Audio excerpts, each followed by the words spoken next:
everyone, my name is Khosi and I am not alone today. As you can see, it's a full house. I'm so excited to have these ladies here today. I met these ladies periodically, but over the space of the time that I've been here in London, which is a year and 6 months, I've met these incredible ladies and you're about to meet them as well. We train together and we are forming this amazing friendship, and you're going to get to meet everyone and see why I find them so incredible. Okay, so like I said, my name is Khosi. I'm Angela.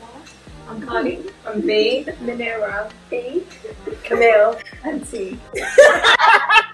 Why was that funny? Okay, cool. So whoever wants to answer, why do you train? Why do you wake up at what God knows what time, show up at 6 a.m. and train? Why? Yeah. You don't invest in your health. What's the point? Yeah.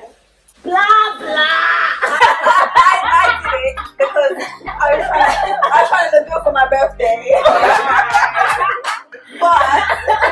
but I continued because I actually felt like I needed to continue the health. Exactly. You don't invest in your own, because other people are dropping dead from corona. People dropping dead left, right, and centre. If you don't invest in your own self, then what? Yeah. And you feel good. You work out. You start the day. Then you go ahead and you're like, okay, ready. I'm ready to go. You're done at what, 7 o'clock? Yeah. A lot of people did start taking their health seriously with the whole pandemic, and I think exercise is a big part of it, and that's why we're there. I mean, I know initially I had very superficial goals. Like I still do. Like I think we all kind of low key still like, yeah, I want to look good naked. That's what that is. But I mean, it's health, and you know. But at the end of the day, you still want to look good in whatever you are wearing, and you still want to feel good. So I guess it's a bit of both. Yeah, it's a bit of both. Yeah. Okay, so next question: what has training taught you about yourself? I'll start. So we train at 6 in the morning. I didn't think that could be me. I didn't think that I could be the person to wake up at 5:30 and start training. So yeah, it's taught me something about like determination, about discipline. Yeah, I just didn't know I had any, but clearly I do. Cheers. Cheers to that. Yeah. Okay, my drink is there. Cheers to that. My drink's terrible. I think also accountability helps, like knowing that I'm going to miss out as well, because everyone's waking up to work out. Henry's there to set up and like make that effort to set up training and make the program so that we can work out, and also let's see you girls. Definitely. It's like you feel kind of like, oh, I'm gonna like let people down as well. Yeah, if you don't turn up. Yeah. And that has a part to play as well, I think. And that's the thing, right? I feel like, you know, you can have the best program and you can have the best meal plan and you can have everything, but if you're not accountable to anyone, it won't help. Like, if I know that I need to show up, my girls are there, we're all there, we're gonna kill it, we're gonna do amazing, I'll be there regardless of whether we're just messing around or we're just training. So the accountability for me, I just think if I'm not there, I'm gonna miss out on the energy. And yeah. Let's talk about the spice. Let's get into the like spicy questions. Would you or would you not get weight loss surgery? Really? You don't think about it? I think about it. No, it's a quick fix. Long-term effects. Have you seen what they look like? And it's all They're all at the same. What would you say? Do you mean like the non-surgical one or the actual one? What's the non-surgical one? You can push your fat in certain places. Really? Can I say this? I actually mentioned this. So she's married, everyone, and and I actually trained separately to them. And I was actually training with Henry, and G was there. And I was like, Henry, you know what? I'm not going to do the surgery, but I think I'm going to do the non-surgical surgery. Exactly. And then her husband was like, oh yeah, my wife talks about it. And I was like, okay. The non-surgical ones is like areas of fat that you have, like your thighs. They'll push that fat into your bum. Really? Is that fat freezing to you? It's And how do they do that? How? They basically break down the fat in the areas that, and then they sort of through a massage through radiation. That sounds dangerous. No, there's no downtime. What's the long-term effects? like the long time. Look at everyone so interested. I know, right? One-sided. Okay. Oh wow, I didn't know that. I didn't know that. I'm considering it, but I wouldn't go under the knife. Yeah. Yeah. So they just like Just massage it into your. It's not a quick fix. It's not like you do it today and you get the result tomorrow. So you might have to do Yes, like there's a treatment. five sessions. yeah. so you want that. I've been thinking about it. Yeah. If honestly, if it could give me the result, if I knew Yeah. factually that I would get the result, I would do it. It's just a matter of thinking: is it really real? Like, is But it if going you to give could you get the? there by just working out, Yeah. what would you choose? But they say alongside Working it, out. you have to work out. Otherwise, you're not going to see it. It's just Oh. So So it even doesn't matter about body type or anything. So the thing with me with I don't know about that, but the thing with me with working out is you can't pick and choose where you lose weight from or where you gain weight. Yeah, you can't So stop I to lose do it it. straight away in my bum, in my boobs, like all the places that you don't Yeah, want. but that's to what I'm be. saying. So It that's depends why- on body type. This is what I'm saying. So like, I don't know how that I think it works. depends on your existing fat. Yeah, So if you okay, already have okay. existing fat, then they can manage that. Yeah, But okay. the intention behind it is that you're working out. So you're not gonna But- gain but- fat. Yeah. So it's like circulating catalyst. fat isn't really. I don't know. I don't get it. So It's like, never have it. Like circulating fat, that can't be good, right? No, it's Yeah. all natural because it's Yeah. your own body's fat, Yeah. as opposed to them injecting. It's just distributing it. It's Yeah. distributing it Even even well. out. We just shipped the fat. I've never heard of that, guys. Like we don't have that in Africa. Logistics, yo. So It's out there. how much is it? So depends on who, but the A grand woman that plus. I'm looking, it's like if you want 6 sessions where you want to see the results, it's about between 600 to a grand. But these results that you feel like you wouldn't get, like back to Andrew's question, like with training, do you feel like you need like that catalyst to move? I think it's just that boost, and then you kind of do it the rest of the training. Yeah, so it's like a catalyst. It's like cheating a little bit. You just maintain. But it's- Where I know that I'm obviously training with you guys and Yeah. Henry like 3 times a week. But it makes sense because she's Yeah. training, Do you know what, right? for me- Yeah, I mean, for me, it's the knowing that I can't lose weight in a particular area. But that's what I'm saying. It comes down to body type. So Yeah. like, so say I'm like broad in certain areas, whatever. If I can push that out of the way and then work on it to enhance it, Yeah. then I guess. But that's the certain areas, mentality yeah. behind it. The mentality behind it is that you want to get. I mean, unless you're just completely cheating and you're like, I don't want to do surgery. you know what I mean? Yeah. But for me, it's if I run, I lose everybody weight, everybody fat that I have. yeah. So I've actually had to stop running. I did that last year. Dee had to do that as well. Must yeah. be nice. Right? Can't relate, can't relate. But then, as I say, I'm losing every body fat. My stomach body fat is not moving. Yeah. You know, like the lower So part. disadvantage. Yeah. What's the No, no, Right. So long as you Yeah. exercise, drink like gallons and gallons Yeah. of water, you retain it. Yeah. I guess there's no wrong or right, and it's so circumstantial, right? Like it's just like a gray area. You have to really know that it's like justified for yourself.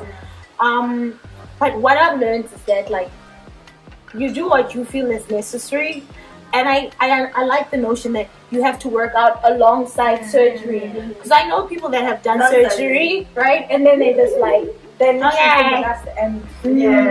Yeah. So I mean, I think I would like after having kids, I would get some work done because sometimes you can't spot reduce. There's some areas that you just can't spot reduce. So I mean, if I have the coins, So like all surgery requires maintenance. So getting your knees done requires maintenance. Yeah. So if you've got the means to go out, then why not? Yeah. Makes it happen. yeah.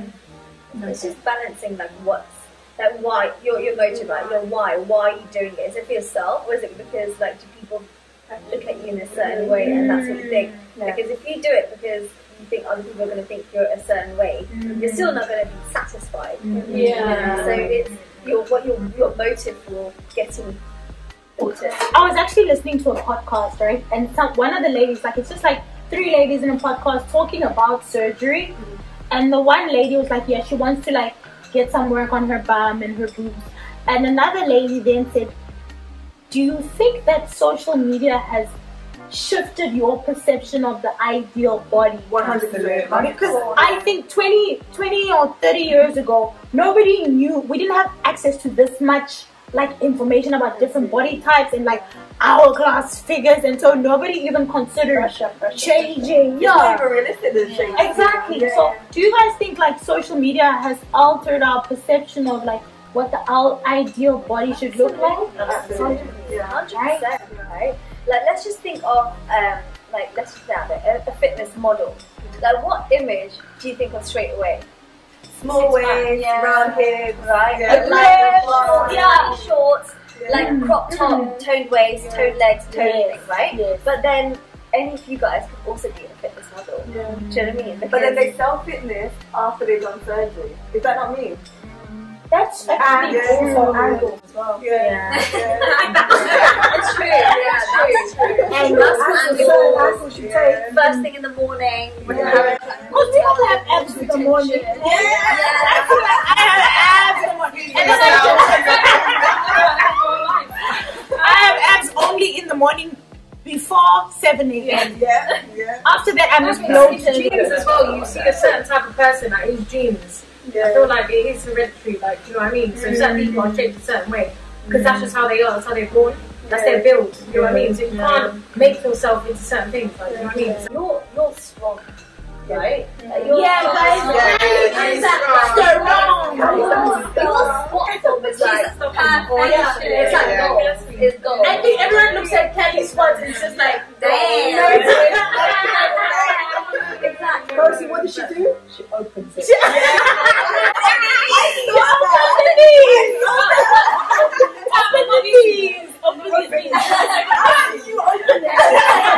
I need to show the people. I need to show the people. This is open ladies.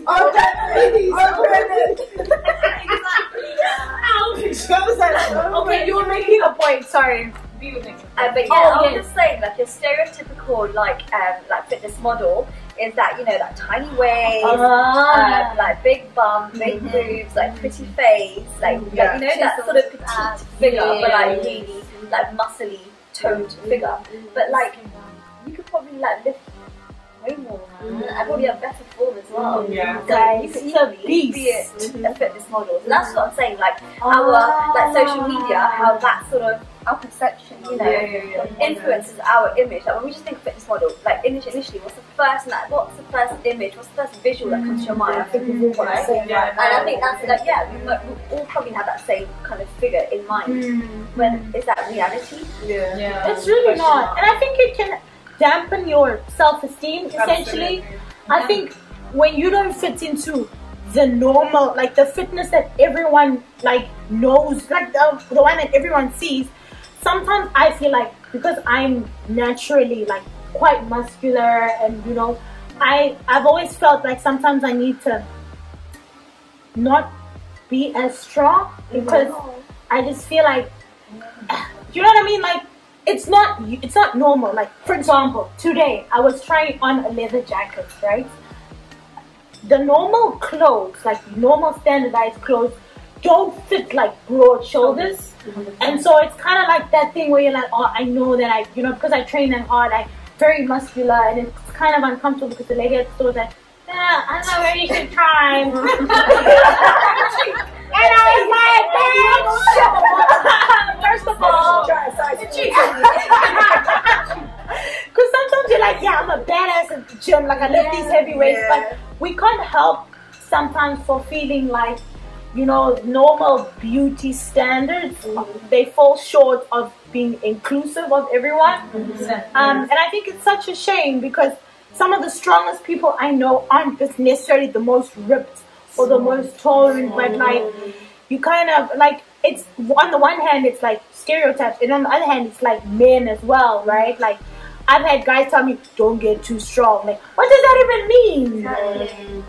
What has a guy said to you that has like almost made you second guess like yourself or the way you train? Have you guys had like a bad experience? Don't lift weights. Why? What was the reason? Because you'll get muscular and then you're not going to be attractive. I've had that as well. That's the worst one. That's the worst one. It's quite a typical way of thinking. You lift a weight and get muscular. That's not true. No. It builds muscle tone, Yeah, it just muscle shows, density. like- You know what I mean? So and it's actually good for you. It's a fat burner, right? Yeah. Muscle burns fat. Muscle just gives you that definition, that tone, and we're not all going to look muscular. We're just, you know. Exactly. Actually, lifting weight, Right. it's more than just building muscle. You're pushing yourself. It's like a mental game. And like things that you think you can't do, you do it then, and you can take it on with you like the rest of your day. Can we just talk about Angela's strength? Yeah. Seeing as we're here now. I know, right? So proud of her. So Angela, what's your story? What's your weight? On the spot. Yeah. What's your weight? What's your weight? Wait, you lift quite big weight. I don't know. How I much do you mean, bench, bro? I think she can bench more than most guys, actually. oh, I doubt that. Yeah. I think our personal best deadlift is 90 kgs. Yeah. 90 kg. 100. Well, that's my goal. Ah, that's easy. Give it 1, 2. Yeah, well, like, Look how soft and delicate she is. she looks like a flower. She looks like a flower. That's our Angie. Please tell us, like, what changed? Because I feel like over the last couple of weeks, something is like switched in you. I mean, initially when I started training, actually, it was like when I was at university, and I used to work part time as a care worker. So I'd go to care homes, well, not care homes, like the elderly homes, and sort of help them with the everyday, sort of like washing their teeth, like showers, making them a cup of tea. And I was like, oh wow, like some of them couldn't get from like their bedroom to the bathroom. Was really difficult. Really? Yeah, and just like bless them, one of the patients actually she crapped in the bed and she had to have like a machine to lift her up and take to the bathroom. I was like, wow, like this body of ours, like we're breathing, like everything's happening for us. We're like, so grateful for it. So let me give back to it. Let me like do everything I can. That's so good. Yeah. When I do like the deadlift, I'm like, Ange, and my heart, it's like, I don't know, it's beating for me, I'm breathing, give back to myself. And like, I don't know if anyone's religious or whatever, but I do believe in God. Yeah. Healthy in the best way. Yeah. So I just want to. That's so touching. That's sweet. Yeah, that's so That's amazing. And that really puts things into perspective because it takes away from this whole superficial element of I want abs in 6 weeks because I'm going on vacation to like there are people who wish they had taken the time in their 20s and 30s to really invest in their health. Yeah, and I think everyone, like, you don't get that time back, and sometimes when you push snooze, you're like, yeah, I really don't want to be there, but it's one of those things where you don't see the benefits until later in the year, and it's sad because after that, like, there's not much you can do. So it's investment in health. That's what investment in the beginning, right? you went and got deep on us. Wow. Woo! Can someone just lighten the mood? Okay, what was the other question about why you train, or something about the men having an impact? Elaborate. I'm single, guys. So I'm Is it the men or is it the women that have an impact? As in your partner. Yes. So is it your partners or your potential partners, or is it the competition of the other women? No, I think in terms of men themselves, I think they do have an impact. I feel like what they see as healthy and then beautiful, it does have an impact on what you believe. Because my partner is from the Caribbean, and he's like, we say that when you look rosy, so when you look like round, you look fresh, you look healthy, that's like a good sign, you know what I mean? Typically in the like fitness industry, they look ripped, skinny, chiseled out, smaller, like, you know what I mean? So it's like, for him, he doesn't understand that. He's like, why do you want to go and like bust up weight and rip up, like, you know, I don't get it, like, I want you to be eating, I want you to be healthy, I want you to be rosy. You know what I mean? Rosy, like healthy, just looking bright, you know what I mean? That's actually similar to like how like African men or South African men, probably African men would view a healthy woman. It's like you need to be like thick, voluptuous, like juicy, like you know, ribs and women. But my thing was like, it's such a contrasting image because then you go to like these good schools, these European standards, and you have these friends that are like, yeah, I'm on a diet, I'm trying to lose weight, and you're like, okay, maybe I should also lose weight, you know. And then when you lose weight, your family's like, hey,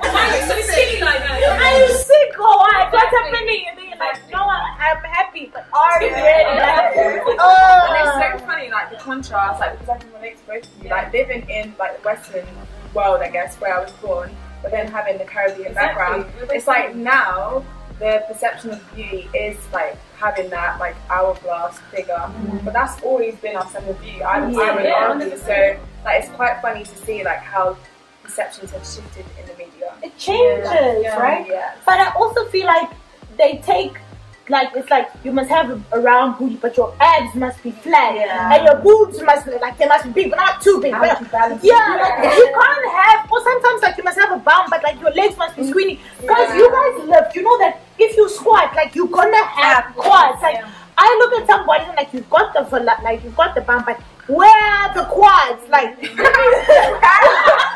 the quads? If you didn't squat, for that booty, like Kim K kind of. I feel like that's my trick. Like look for the quads. Like I will always look for the quads when I see the bump. There's always gonna be quads. If there's no quads, it was natural.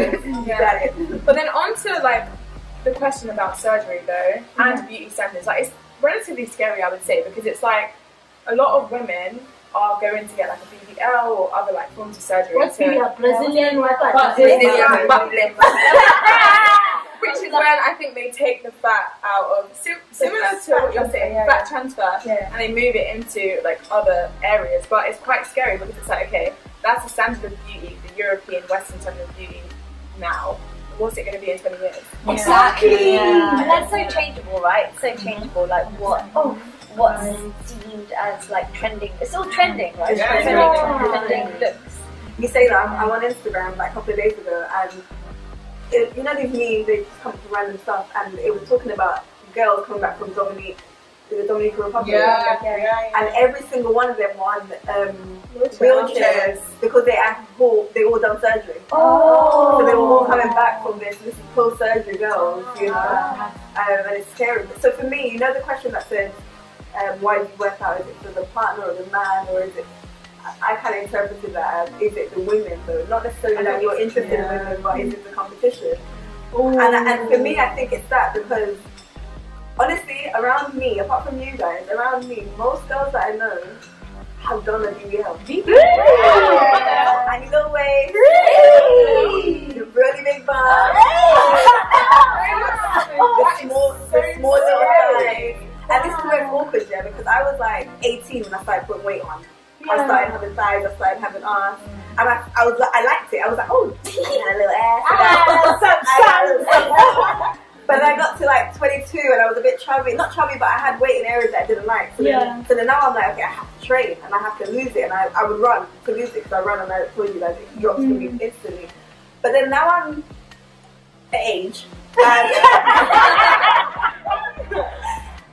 I'm stuck, because I'm like, do I lose weight in the areas that I want and have that lean physique and look good and everything? Because I feel like, for me, I think feeling confident, you know, I look at girls that are slim and they have anything on and it's just on them and they just look super cool. I like that. I think that's trendy. I like that. But then I see other girls that are curvy and I'm like, okay, that's nice. But then, you know, when you said you look for the ass with the thighs, I look for the ass with the thighs, and I would hate to be that girl with the ass and no thighs. So now I'm like, which is it? But the guys, that balance is so hard. But the guys like the girls with the ass. They don't care if it's real or not real. So then I'm like, do you think I don't think so. My partner says otherwise. He cares. Does it feel different though? Like, really? I never touched one, but I wasn't really. So my friend was seeing this guy, and he's around a lot of these like Instagram girls and you know the club girls and stuff like that. And he was like, these shapes only look good in clothes. Right. So from a man, and that's from a man who's been intimate with these type of girls because they're popular at the moment. They're in every big rave, you know, like they're popular. That's interesting. And he was like, all of that they do, it does not look good when they don't have their clothes on. You can tell with the clothing as well. You know what it is for me? The belly button. Have you seen it? It's like it has a funny little look to it. Yeah. If you guys play with like flour, I'm so sorry. If you play with flour, like kneading like and you put a hole in the middle and stretch it, that's what the stomach is. Yeah. That's a good analogy. I like that. Yeah, that's the giveaway. Like the belly button. If it looks a bit different or a bit weird, It just looks too flat. And it's usually red. It's never down there. It's like in the middle of your stomach. So that's how you know. That's quite scary. It's very scary. Okay, I need to go back to the. How does it feel different? Like Apparently it doesn't feel very nice at all. Oh, interesting. I don't know. Yeah. It wasn't described how. But the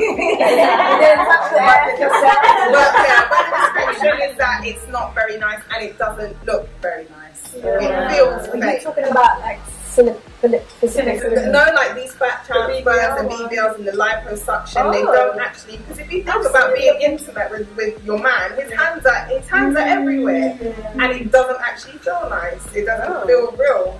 I was going to ask you a question though, like as a mother, like of a girl who's like, who would have grown up in the like social media like age, I guess like, how do you find managing that, like the perception of people? Because I'm assuming that she's on Instagram, she's on Twitter, and that is what is popular at the moment. So how are you finding like supporting her with, I don't know, like loving herself and knowing that her shape is perfect? The thing is, Monica's been through quite a few of those stages where she doesn't like herself and she likes herself and she doesn't like, she's quite a tall girl and she's always been tall. So now she's probably about 5'10", 5'11", and she's always been tall. And it's only now that tall girls are actually kind of killing it. Tall girls are really, they're deemed as quite attractive, whereas like when she was in year 7, she was taller than some of the boys, to be fair, most of the boys. So I think what I've always done with Monica is just encourage her to love herself and constantly tell her that she's beautiful. To me, Monica's the most beautiful girl in the world. I know she is, and I tell her that she is literally like an angel. So I just constantly tell her that, and also tell her to not compare. Yeah, definitely. Somebody once said something to me, and I'm sorry, it involves swearing, but the moment you compare yourself to someone, you fucked up. The moment you start comparing, you're going to find flaws. You're going to find flaws within yourself, you're going to find flaws within that person, you start to, and you've just messed it up from the jump. So do not compare. Like, you are beautiful the way that you are, and she does like sometimes she'll mention and speak about other people on Instagram and stuff like that, but I think we go through that no matter what age we are, and no matter what era we live in, whether or not we're, because I was like that when I was younger. I used to compare myself to the other girls. So I think it's just to constantly constantly reinforce that she's beautiful. She mustn't compare herself with others, and she has qualities that that someone else might not have. And also, this is one of my favourite things to say. You think about a peach and how nice the peach is. They're even nice to look at. Like, when you get a good one, it looks like a bum. That's such a nice peach, juicy, and you know, right into it, and you could be the sweetest, juiciest, most beautiful peach in this world. There's someone out there that doesn't like peaches. That's mad, isn't it? So just walk in your purpose, do your thing, just be pure of heart, do your thing. It doesn't matter what other people think of you. You can't please everyone. So beautiful. That's it. I love that. That's so. I love that.